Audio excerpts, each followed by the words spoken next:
A velocidade nessas aberturas de passagem também são importantes, as velocidades ascensionais, né? Eu não vou trabalhar nada de projeto, né? A gente está partindo do princípio, né, que todo mundo... A gente tem até alguns slides reserva, aí se você sentir necessidade da gente trabalhar algum ponto aí de dimensionamento de reator. Mas o objetivo aqui não é esse, tá bom? Mas a gente tem slides se vocês acharem que precisa gastar um tempinho. Configurações típicas, né? Então tem... Esse aqui é um modelo muito utilizado no Paraná, o RALF, né? E aí os critérios de projeto da norma não se aplicam muito aqui, né? O TDAH sim, mas as velocidades um pouco difícil, porque a seção é variável, né? Então o Paraná desenvolveu seus próprios critérios. O que predomina nas estações de médio porte, de pequeno médio porte, é essa configuração prismática retangular. Mas as estações pequenininhas, né, tem sido muito comum também esses reatores cilíndricos, principalmente pré-moldados, né? Então, tem várias configurações possíveis, mas todas elas obedecem ou devem obedecer os mesmos critérios, né? Um bom sistema de distribuição do esgoto em cima, os tubos de alimentação que vão até o fundo, o fluxo ascensional, defletores de gases, saída do efluente em canaletas e um ótimo separador trifásico. E aí uma espécie de um resumo, né? Princípios importantes que regulam a boa operação dos reatores OASP.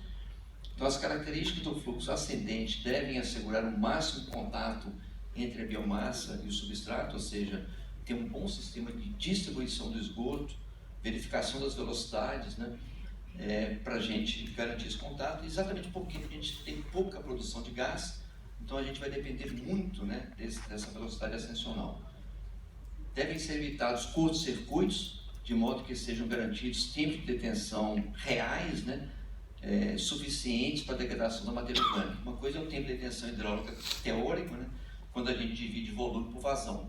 Outra coisa é o tempo de detenção real, né, quando a gente precisa fazer estudo de traçador, né. Mas para não ter que fazer isso, a gente tem que ter um bom sistema de distribuição, a configuração geométrica do reator passa a ser importante.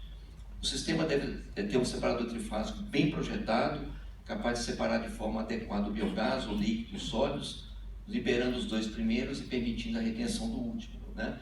Então, um detalhe simples, né? Se a inclinação da aba não é suficiente, o sólido não vai retornar para o compartimento de digestão, né? O lodo deve ser bem adaptado. De preferência, isso aqui a gente não tem muito como atuar, né? Ter a elevada atividade metanogênica específica. Geralmente o lodo de esgoto não tem uma elevadíssima atividade metanogênica. Então a gente tem que compensar essa baixa atividade do nosso lodo com aumentando a massa, né? Então, como a capacidade de tratamento vai ser o produto da massa de lodo pela atividade, se eu tenho baixa atividade, eu tenho que manter a capacidade aumentando a massa. Então, o meu compartimento de digestão, separador trifásico, velocidades, passam a ser muito importantes para eu reter mais massa de lodo, né, para eu não perder capacidade de tratamento. E a sedimentabilidade normalmente não é um problema. Naturalmente, né, ocorre uma seleção do processo, né, que garante reter esse lodo mais pesado. Quais são os desafios, né? Deficiências nas fases iniciais de projeto, processos construtivos inadequados e problemas operacionais, situações que extrapolam os limites das redes. Aí tem um exemplo, né? Falhas administrativas e financeiras que impedem a execução de procedimentos operacionais adequados. Por exemplo, eventualmente o operador não consegue dar o descarga de lodo porque o leito de secagem está cheio, porque o contrato com a empresa que faz o transporte do lodo terminou, não deu para renovar. O operador não consegue dar o descarga de lodo porque a centrífuga está quebrada, está em manutenção, né? Então, o sistema de desidratação passa a ser também super importante, né? Porque aí aí falar, o operador não está conseguindo operar bem, está perdendo sólido porque não consegue tirar o lodo. Por que não consegue, né? Muitas vezes não é um problema da operação, é um problema gerencial. Negligência quanto à existência, solução dos problemas, risco aos importantes avanços conseguidos até o presente no futuro da tecnologia. Então essa é a nossa grande preocupação. né, a gente tem certeza que o conhecimento disponível no Brasil hoje nos garante, nos propicia todas as condições para que a gente não tenha problema nem de projeto, nem de construção, nem de operação. Né? E se a gente observar o que está disponível no Brasil, os problemas que estão acontecendo, eu diria, a grande maioria deles não tem assim uma explicação palpável. E aí a consequência, né? Risco de estagnação dos índices de cobertura do tratamento do esgoto no Brasil, porque a gente vai estar eventualmente comprometendo o uso de uma tecnologia mais simples, mais barata, né? Que poderia ampliar, e se ela ficar, tiver uma conotação que isso é problema, como está acontecendo em algumas, né? Ou seja, migrar de reator UASE para Lula ativado, claro, você vai melhorar a qualidade do efluente, mas quem que vai pagar essa conta? E aí, então, um resumão, a maioria dos problemas a serem abordados pode ser corrigida de maneira simples e efetiva, sem impactos financeiros significativos, né? Desde que a gente tenha mais atenção com a etapa de projeto e construção, na verdade até de concepção, projeto e construção, melhor capacitação dos operadores. A gente tem disparidades muito grandes, a gente observa isso não só em Minas, mas em São Paulo, Paraná também, né? O Júlio está por aí. Cadê o Júlio? Né? Então, eventualmente você tem regionais que têm uma qualificação maior do que outras, né? Então é importante que tenha um equilíbrio nisso.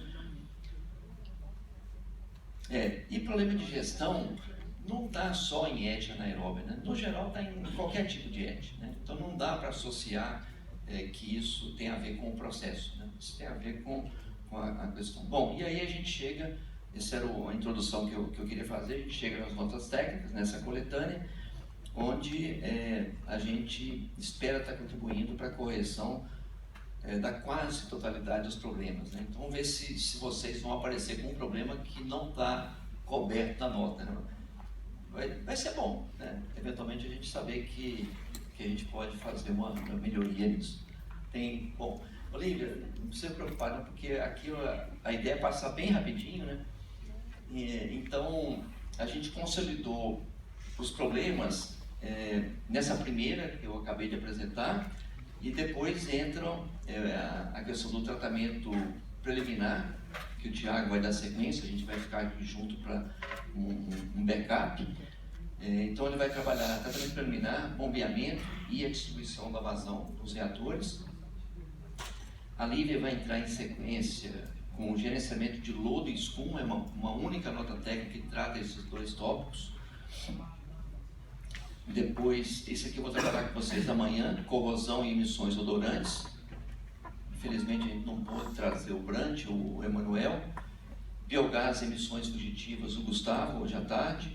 E o professor César vai trabalhar com vocês, com a gente, na questão da qualidade do efluente. Então a gente faz um mapeamento do reator, identificando os problemas que a gente acha que eles foram categorizados, né, nesses 6 tópicos, né? O E é tratamento preliminar, o E lodo, o E escuma, o E corrosão e emissão odorante, o E biogás e emissões fugitivas de metano, o E qualidade efluente. Tá? Então, para cada um desses tópicos, né, a gente foi, então a gente pega o tratamento preliminar e vai aí, agora eu vou só passar porque vocês vão ver no detalhe, tudo que eu vou passar aqui, vocês vão ver no detalhe em sequência com o Thiago. Odor na mediação do TP, depósito de areia nos canais, empoçamento de líquido no entorno da caçamba, vazões de bombeamento não compatíveis, afogamento de grade implantada a montante na elevatória, ausência de controle da frequência das vazões de extravasamento da ET, distribuição não uniforme da vazão para os tubos de alimentação do reator, entupimento frequente dos tubos, fixação inadequada do tubo de distribuição junto à caixa de distribuição e o fundo do reator. Vai ter fotos mostrando isso. Acúmulo de areia e detritos no compartimento de distribuição. Aí passa para a nota 3, que pega lodo e escuma, né? Então aí acumulação de sólidos na superfície do decantador, A acumulação de camada superficial sólida e espessa dentro do separador, essa foto horrível aqui, ó.